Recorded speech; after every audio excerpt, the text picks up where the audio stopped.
So, into the message, we've been in a series, and hopefully we're gonna have a little fun this morning. And we're in this series. This is what we do. Just a declaration of this is who we are as the Life Church, and based on our values. And my title today, I think I nailed it down, was Dogs at Dinner. Dogs at Dinner is my title.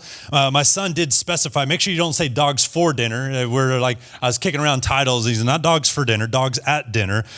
Just so you know, so dogs at dinner, talking about community. And I kind of felt, there's a lot of times where as preachers, I say a lot of things, and someone's like, man, do you know what you said the other day? I'm like, no, I say a lot of things. I forget what I say. Or sometimes I just say things and then I relive those things. And the other Sunday, I made a crack about cats and dogs, and I mean, what I said was true, but then I was like, but I didn't really get to give you like the full picture of my love/hate relationship for cats and dogs, and whatever that situation looks like, and I thought I wanted to clarify a moment here that I love dogs. I don't have a dog currently. I used to have, we've had lots of dogs, but anyway, we have a cat currently, and I made a comment about loving cats more than dogs because, well, and let's be real, part of it's just my convenience, right? Because when I go to leave town, I just make sure that cat's got enough food, and the cat doesn't care as much, so you know what I mean? Like I just got to leave. The cat's like, as long as I'm fed, I'm good, right? And the dog, on the other hand, you can't just leave the dog. If you do, you're coming back to a whole nother mess. But that's why I love that my kids have dogs. As my wife the other day, she was leaving the church and she's like, I'm gonna stop at the kids' house and get my love tank filled up, and like just stop there and play with all the dogs, and I keep threatening to steal the middle one, I want to steal the middle. If I had a fence and a yard, I'd be very tempted, but I don't steal the dogs, but I love going over there and being around the dogs, and I was thinking about this. I love dogs. I don't know if you love dogs. And you may come from a culture. We used to have Miss Goodness from Nigeria, her and Pastor Bonet. But she was from a culture where dogs were not so accepted. I thought about here, the Nawayas. I don't know if where they're from in Africa, if dogs were so common as pets, because it's not exactly that way across the world. There's a lot of cultures. Some of you just came from a neighborhood that you're like, the neighborhood I grew up in, like you didn't trust the dogs that were loose in the neighborhood. Like you ran, right? And you learned to jump fences and climb cars because of the dogs that were in the neighborhood. And I remember I was doing a fundraiser with teenagers walking through a neighborhood, and I was like, what am I doing? I'm like having to stand guard. But we come from all these different cultures, and it's interesting because I wonder if sometimes if some of the Bible had maybe been written in the culture of America today, there might be some different text regarding dogs. Because the Bible has a particular view of dogs even. And it's not American, it's not even favorable the way it's viewed regarding dogs. And I was thinking about this with these couple of stories that we're going to get into. There's a little bit of a wrestling, and there were no little mini Shih Tzus as pets. I'm sorry, I was trying to remember the breed that I was told by a church member this morning. I already forgot, Miss Deborah. but anyway, we got all those. Our dog used to be a Pitmation. I don't know if I never heard that term, by the way, until we were walking our dog at the park, and someone's like, "Oh, your Pitmation is so beautiful." I was like, "What?" Yeah, Pit Bull Dalmatian. She was a Pitmation, and so anyway, there's your word of the week, and she was beautiful, she's unique, and my sister-in-law has her, and anyway, it's a blessing. But the Bible gives us text like this in Proverbs 26:11: as a dog returns to its vomit, so a fool repeats his foolishness. Not the picture that you even want to have of your own dog, even though you know it happens. You're like, oh, my dog's gross. You're like, my dog does things. Anyway, I won't go any further down that rabbit hole. But so a fool, could you imagine if we thought about repeating and going back to that sin, if we saw it in this kind of, like instead of seeing the sin that we wanted to go back to, if we all of a sudden got a picture of what Proverbs is giving us, we might be like, I might turn around. I might change my mind. If the smell all of a sudden came to, anyway, sorry, I'll keep going. And so, in the scripture in Ecclesiastes spoke to me. Ecclesiastes chapter 9, verse 3. And the writer says, it seems so wrong that everyone under the sun suffers the same fate. Already twisted by evil, people choose their own mad course. for they have no hope. Hang on to this. They have no hope. There is nothing ahead but death anyway. The encouragement, by the way, of Ecclesiastes. There is hope only for the living. As they say, it's better to be a live dog than a dead lion.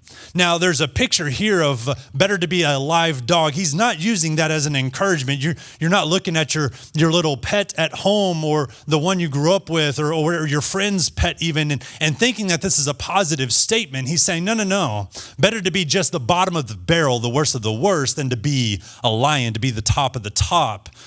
But there's a picture here that he doesn't quite state because he says there's no hope for the dead lion. But even though he doesn't say this directly, there was a picture here that even though if we identify in the sense of what he's saying as a dog, that there must be hope.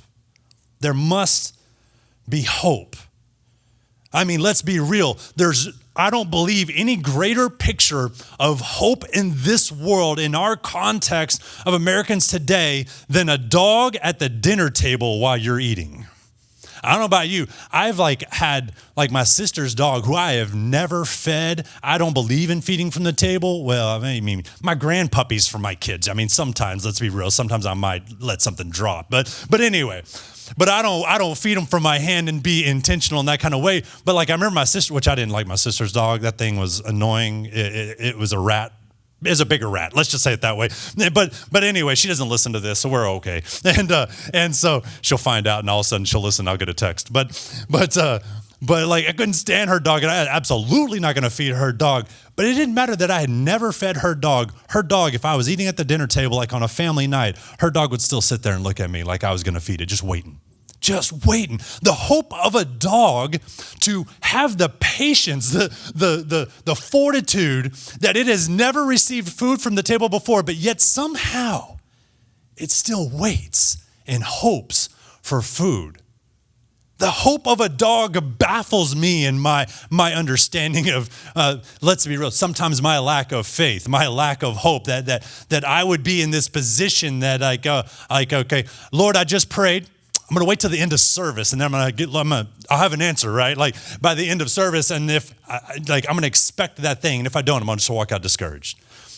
Sometimes my hope is as long as my breath. It's as long as my prayer, and sometimes my hope is longer. But man, if I could just get a hold of this picture and have hope as a dog. Dogs at dinner is one of the greatest pictures of hope that we ever get. But this isn't what we see in the text, or is it? This isn't what we get directly in the text anyway. And I thought about two stories for today talking about community, this idea, because I love the picture of the dining table when we talk about community. Community is coming together. I look forward to our Friendsgiving that we'll do this November, where everybody's bringing dinners and stuff from their culture and who they are and their favorite dishes to share with everyone else. I know, it's just, if you grew up in church, it's a potluck. We just give it a better name, and it's the same thing. It's called Friendsgiving. If you've been with us, you know. And I cannot wait for Friendsgiving again and to have that kind of stuff. But part of it is not even just the food. It's sitting down at a table with somebody new and talking and having new conversation and such a picture of community. It's sitting down with people. We're celebrating my sister's birthday, and me and so many of my family were scattered across the Metroplex, and we managed to all come together at one restaurant and take over the place and have a meal to celebrate my sister's birthday. It's a picture of community. I love the table as a picture of community. But dogs at the table. I don't know about you. I don't really care for the dogs at the table, and which is why I have a cat. But anyway. But there's a picture here in 2 Samuel chapter 9. And it's a couple verses. I'm not going to go into the whole story, but these couple of verses, 2 Samuel chapter 9. And what we have is a picture of David, who's about to be King David. King Saul is dead. His family is dead. There's so much destruction and turmoil that has come into the kingdom in the midst of this turning over, this new regime, King David stepping into this line. And there's a moment that King David, you see, before he became king, he had made a promise to his best friend Jonathan. Remember, Jonathan was the son of the king, son of Saul who wanted to kill David. And David made a promise to Jonathan. And so in 2 Samuel chapter 9, verse 1, all of a sudden, one day David asked, is there anyone in Saul's family still alive? Anyone to whom I can show kindness for Jonathan's sake? I love this picture of kindness being shown for the sake of someone else. Is there anyone that I can show kindness to for the sake of Jonathan? And then in verse 8, and he has conversation, and it says in verse 8, Mephibosheth bowed respectfully and exclaimed, because he had sent word and sent a servant and brought him, and Mephibosheth, let's just call him Fibs. I already got tongue-tied, Mephibosheth. You see his name on the screen, so can we just call him Fibs? I'm not preaching the whole story. It's a great story. There's so much here, even though it's a short piece. But Fibs bowed respectfully and exclaimed, who is your servant that you should show such kindness to a dead dog like me? You see, I already messed up his name, even trying to shorten it. Fibs here, he's in this situation, and what we don't know, just on what I told you, but that you find in reading the story, is Fibs is a little tattered. He's a little battle worn. You see, in the midst of fleeing through the midst of war and battle, Fibs gets dropped and injured, and he is actually crippled in his feet. Fibs is hiding in a place called Lodabar, which means a place of no bread. Fibs is in this place of just, I can only imagine the fear that he's living in, because he is the last known relative. He is the bloodline. We don't even have to live in the kingdom of England to know how those things work. We get movies that show us that bloodlines are ended through war. When a new king is taking over, the bloodline is ended of the previous king. You leave no remnants. There is no one left behind. But yet here is Fibs living in this destitute place, and he's crippled. Like, what is his life? And even in the midst of those and hiding, he still has family. He still has people he's taking care of and responsible for. But David sends for Fibs. Now, I don't know about you. If you're in Fibs' situation, and you know that you are part of this lineage, and David, the new king, sends for you. I don't know about your feelings and how you might interpret that to be brought before the king. But even aside his physical ailment, his situation, Fibs is brought before David. David is calling Fibs, and David takes Fibs and sets him at the king's table. David takes Fibs and blesses his entire family with land and crop and work and blessing. David takes and he blesses Fibs and says, you're going to be a part of my counsel. You're going to be a part of my meals and conversation. You're going to be part of when I celebrate, you celebrate. When I drink of the wine, you drink of the wine. David brings Fibs in the midst of even his situation and calls him into this place. But me, I look at Fibs and I'm like, Fibs is part of probably believed in the dog-eat-dog kind of world. But he's brought in. Fibs is given acceptance, but this is the picture one of many of us in our brokenness, that we are brought into the king's table. We're going to be taking part in communion, and it'll be a different style today that I'll explain here in a moment. But we come to the table, we come into church, and we become a part of the king's table in the king's court and what the king is doing. And even in the midst of our brokenness, we are called in and made a part of that. Fibs is sat down at the king's table. And what about this brokenness, this idea? David is giving us such a picture of community, such a picture of church. May we be the people like David to accept those coming in, that we can see even in spite of their brokenness, whether visible or invisible, that we would be a church and a community of accepting one another into this place, up to this table. I like how Thomas Merton said, I have become convinced that the very contradictions in my life are in some ways signs of God's mercy to me. that the very contradictions of my life, I love this picture, and I think about my life plenty of times where I've come from and the mistakes and the sins and the things I've done and trying to mess up my life or the things I did just trying to survive life. And I think about Phibbs and his brokenness, this contradiction that this broken man, this crippled man is here at the king's table. That's not how we generally view success, and definitely not in this world, and definitely not usually even in the church sometimes.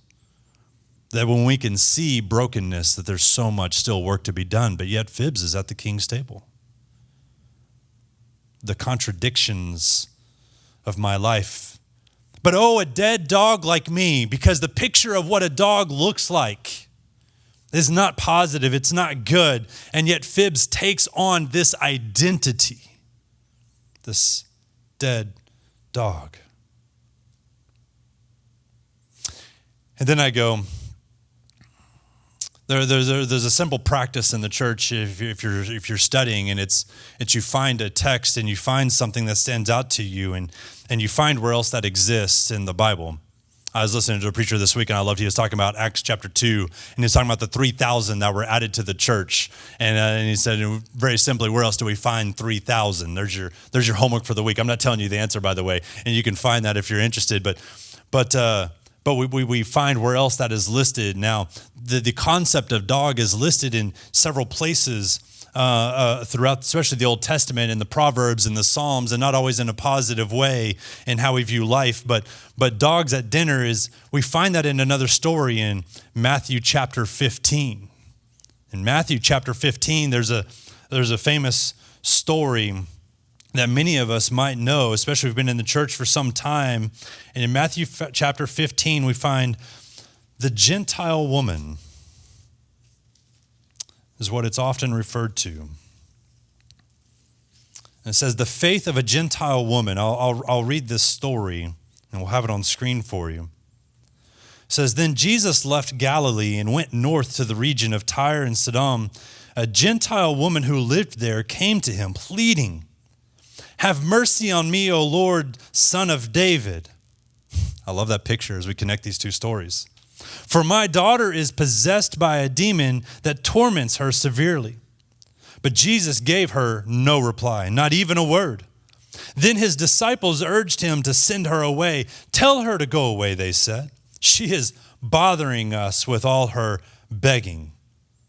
And then Jesus, I love this picture, by the way. I feel like I could spend so much time, and I don't want to dig too deep into this story as I'm not looking to get into the intricacies, but I love this picture sometimes. Sometimes we wonder, like Jesus, I didn't hear a response immediately. She pleads to Jesus, and there's not a response, but yet that's not the end. Just because you might feel like you don't have a response yet doesn't mean Jesus isn't listening. And there's a moment where he responds not at even her becking and calling, but yet when the disciples want to dismiss, may we not be a people of dismissing. And when the disciples want to dismiss her is when Jesus says, oh, I'm going to respond now. I like Jesus sometimes. He's just waiting for those opportunities, a little rebellion, a little contradiction, a little like contrary, maybe contradiction out there, a little like contrary to what you expect. And it's when the disciples speak up that Jesus is like, okay, my turn now. Like the people are talking, Pharisees start talking. Jesus is like, okay, it's my turn now. like Jesus is kind of waiting for those opportunities. And it says in verse 24, then Jesus said to the woman, I was sent only to help God's lost sheep, the people of Israel. But she came and worshiped him. Still in the midst, she came and worshiped him, pleading again, Lord, help me. And Jesus responded, it isn't right to take food from the children and throw it to the dogs. And she replied, that's true, Lord, but even the dogs are allowed to eat the scraps that fall beneath their master's table. Even the dogs are allowed to eat the scraps. So the hopes of dogs to be in a situation, even in a culture where dogs are not even accepted like we know them to be accepted in our culture, and yet she in this situation is in a place of, but even I can see the hope of a dog at the dinner table. That even they sometimes, even in our culture, in our belief, in the midst of even hate and rejection, yet sometimes even they get scraps. And if they can have hope at the dinner table, then I can have hope here. Now, I got to confess, by the way, I've always read this at a dinner table, but there's nothing in the text that shows us it's a dinner table. But the context of what they're talking about food. So certainly this got to be the dinner table that she's coming to, by the way. I just want to clarify that in case you're like, I don't see a dinner, I don't see a table. But that's just my context. That's my picture I see when I read this story is another dinner table. That's true, Lord. But even dogs are allowed to eat the scraps that fall beneath their master's table. Dear woman, Jesus said to her, your faith is great. Your request is granted. I could only imagine Jesus in another situation of those who would live out of faith beyond even like the practical comprehension of who they are. Jesus says, no greater faith do I find when he says to a man outside of the circle. I don't even find that kind of faith inside the circle, inside the group. And yet you're displaying this faith that is beyond understanding. Your faith is so great, I have no other option but yet to grant your request. Your faith is great. Your request is granted. And it says in the text, and her daughter was instantly healed. We get two pictures. The only two pictures I believe in all the texts in my looking of seeing these two pictures of dogs at the dinner table and one man who's coming into a situation and finding acceptance at the dinner table. Finding not only acceptance, but also even a covering of who he is sitting at the dinner table and being there in that situation, that the king's table is hiding his disability, hiding his how he's broken in a particular way. It's covering that up. And then another situation then where we have this woman who comes to Jesus and is receiving a miracle that she desires. Not even a miracle for her specifically, but for her daughter. Jesus is granting a request to her on behalf of someone else. And sometimes we need to be encouraged to stand in faith, not for even the need that I have, but the thing that I'm believing for my family member, for my friend, for my coworker, for my community, whatever it might be, that she comes. And we see two people both bringing this dog identity, and one man's dog identity is being transformed. It's being converted into a different identity, and what seemed to be just dog-like is becoming royalty. And then and she says, this may be a situation of being dog-like, but yet I can even see the hope of dogs in this world, and therefore there must be hope for me. I'm not saying today that you need to identify as a dog, but if you're anything like me, like many of us who I know to be in this room today, you can at least identify times of your past to be in that kind of situation, to be in the desperation of brokenness, to be in the desperation of needing a miracle, to be in the place of desperation. And this is what we even see as we come to partake in communion today.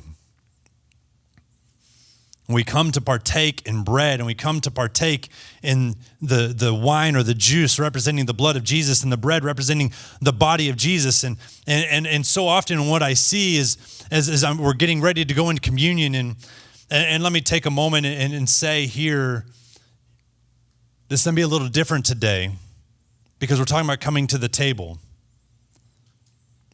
And what I wanted to create a picture of in our minds today as we take communion is that we are literally going to be coming forward. This isn't taking the communion in the normal way. Now, if you don't feel comfortable when I show you the process, if you don't feel comfortable coming forward, or there's any struggle like that, that's fine. There's still communion below the seat pocket in the chair in front of you, and you can take that and you can stay at your seat and partake in that communion, and there's no issue whatsoever. But in taking of communion today, I wanted us to just get a picture of this.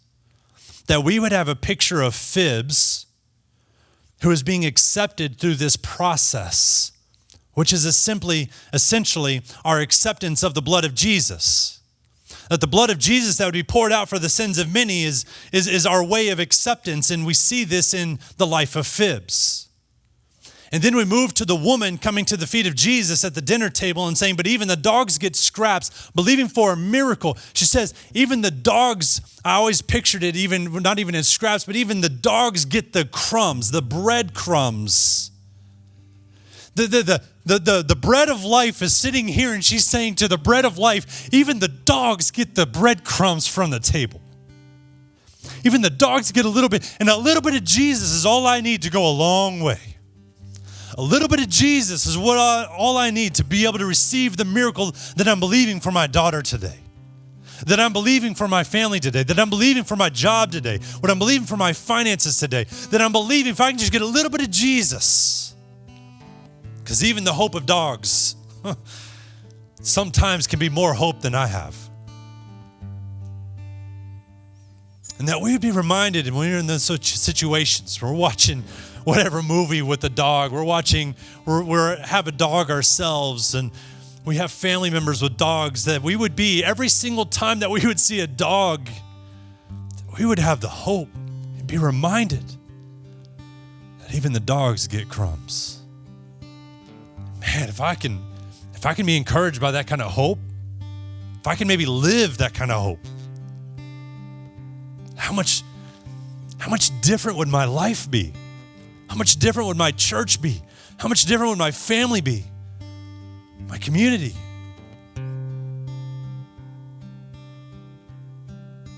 So even though I don't feed dogs from tables, they give me hope.